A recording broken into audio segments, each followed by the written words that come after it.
What's up guys, Houndish here, and today we're back with some Destiny 2 news and updates. First up, a nasty exploit or two continued to plague the game, and Trials has been delayed again, so Bungie give us updates on that, as well as raid reward lockouts and a couple of other issues in the game. Then, we get some early previews at the upcoming exotic Hawkmoon, and specifically some new ornaments. They are pretty cool, as well as an exclusive event weapon, and then plenty of secrets, upcoming content, hidden enemies, pursuits, and more. Plus, we get some interesting interview teases from Bungie's CEO about the studio's next major project. So, we got a lot to talk about in the video, guys. As always, I thoroughly appreciate your support. And now, let's get into it.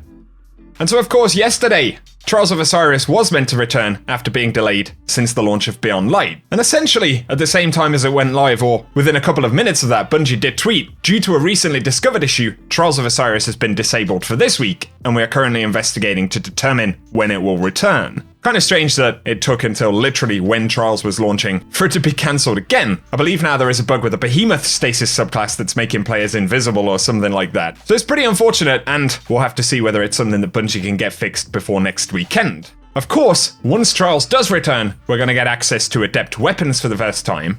And as we've discussed, the main difference for these weapons is that they get the Adept shader, as well as an Adept mod slot.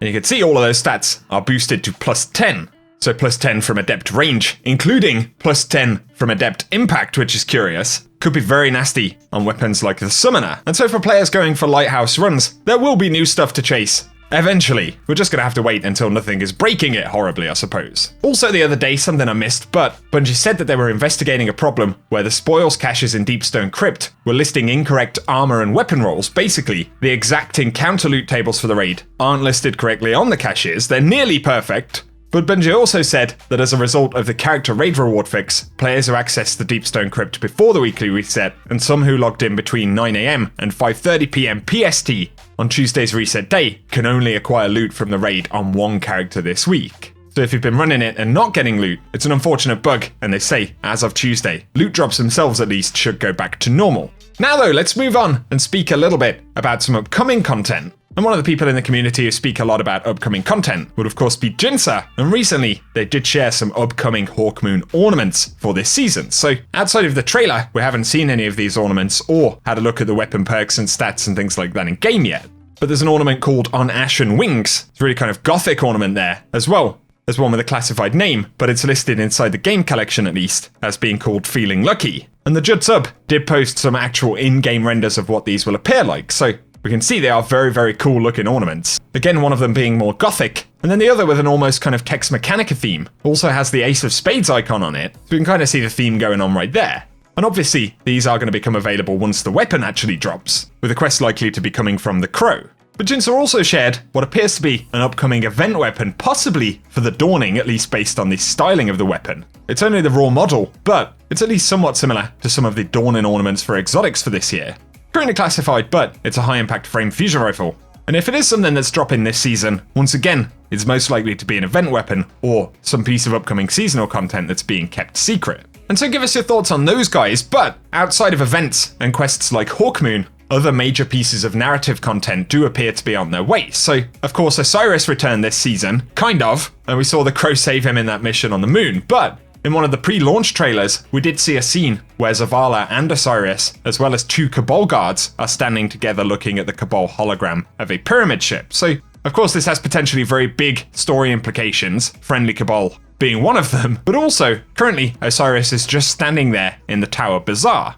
So between some of the cinematic content and what we can see in game, obviously is going to be relevant here. And looking at it very generally, it seems most likely that the Crow, Osiris, and a relationship with a Cabal faction are going to be major components for the evolving story between now and Season 13. So once again, give us any thoughts you have on that, but something else which could come into play this season. Torlad on Reddit shared that if you view the seasonal weapons via the companion app in 3D, they do have markings for Hive runes on them. And as you can see, they don't look like finished weapons in the preview, and the runes currently don't appear on them in game, but it could potentially mean the weapons hold a secret, maybe a visual upgrade or something like that in the future. And we have seen kind of similar things, like back in Black Armory where we had gear gaining gradients, for example, so that could be another interesting thing coming up soon. Some players on Reddit also pointed out that one of the freelance concept artists who's been working on Destiny stuff shared a concept for a Hake armor set, and this was posted by Alex Figini. alongside a bunch of other work from Beyond Light, but obviously isn't something we have in game just yet. And so it's kind of curious, especially since we saw an Omelon armor set from the dungeon last season. It could be something that Bungie are looking to introduce, and Alex's page has a bunch of other really cool concept work for D2, so totally worth checking out. Now though, let's move on to some other updates very briefly. Destiny 2's Prime Loot Bundle for November is now available, and so if you do have Amazon Prime and Twitch Prime or Prime Gaming, of course you can link that to Bungie.net and unlock some specific rewards, and we do have the Unchained Exotic emote featured this week, as well as the Regal House Sparrow, the Transpose JT-24X Exotic Ship, and Arch Shell Legendary Ghost. So if you want to grab any of those, I'll leave the link for the Prime Gaming page below. Now let's get on to some other random useful shouts. And one of the big components to unlocking the Europa title are going to be the Augment Triumphs. And this includes the Augment Obsession Triumph, all of these needing to be completed in different areas. So you may have noticed that each week in the Eclipse Zone, there's a Vandal in patrol with a scanner hologram above its head.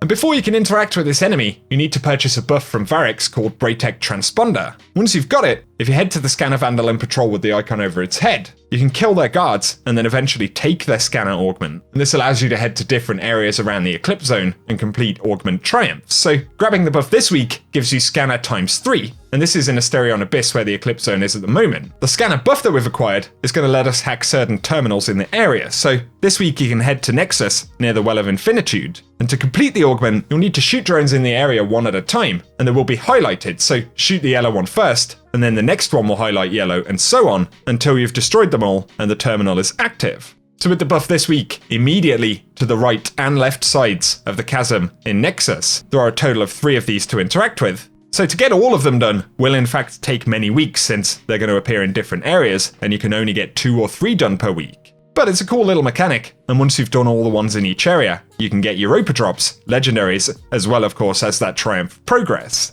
Another possible secret for the future to mention, but Chili Toast shared that during a Praxis Empire hunt, found keypad terminals just like the ones that we use in the Deepstone Crypt raid, and these are spread out across a few areas of the Bray facility inside of that hunt. And so now players are wondering, could this possibly be a puzzle, or something that we'll be able to interact with once Cadmus Ridge becomes the Eclipse Zone? Because, like we can see in Asterion Abyss this week, we should have the Scanner Vandal in Cadmus Ridge next week. So maybe that scanner buff found nearby will be able to do something. We are simply going to have to wait and see.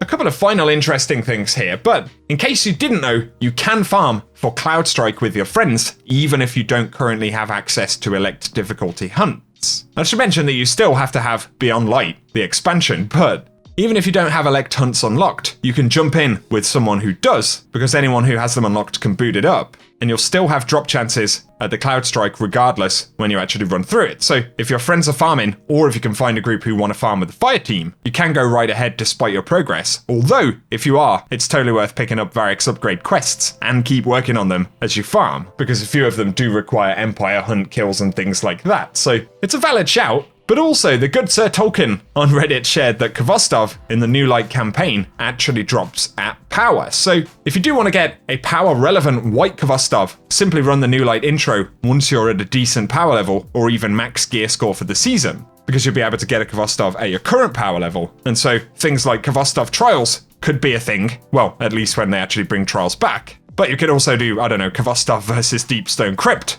for the pure memes. It could be kind of fun, but either way, bear it in mind if you want some power-relevant nostalgia. The very final thing I wanted to touch on here is a new interview with Pete Parsons from Bungie. And this is with the Metro, but there are some very curious quotes about Bungie's future and expanding the company. And Pete Parsons said that what they always want to be able to do is begin exploring not only where the limits of the Destiny universe is on a number of different levels, but they also want to bring new titles to bear with the secret source of what a Bungie game is. And so they asked him to elaborate, and he said it started about 3 years ago, and a few of the teams started working on new incubations. But he also points out that of course they mostly moved out of the studio in March, and Bungie has grown so much that there is now something like almost a quarter of everyone who works on the team who's never actually set foot inside of the studio because of the current kind of lockdown circumstances, right? So that's quite a significant expansion over the course of a few months. And he finished by saying, I was just on the phone right before we called with one of our incubation leads. I think you'll be pretty excited. I wish I could say more, but I think you'll be pretty excited once again. So those are the first kind of really spoken teasers about a new Bungie project. And they talk about quite a few other interesting operational things about Bungie inside of that interview if you want to check it out. So I will link that one down below as well.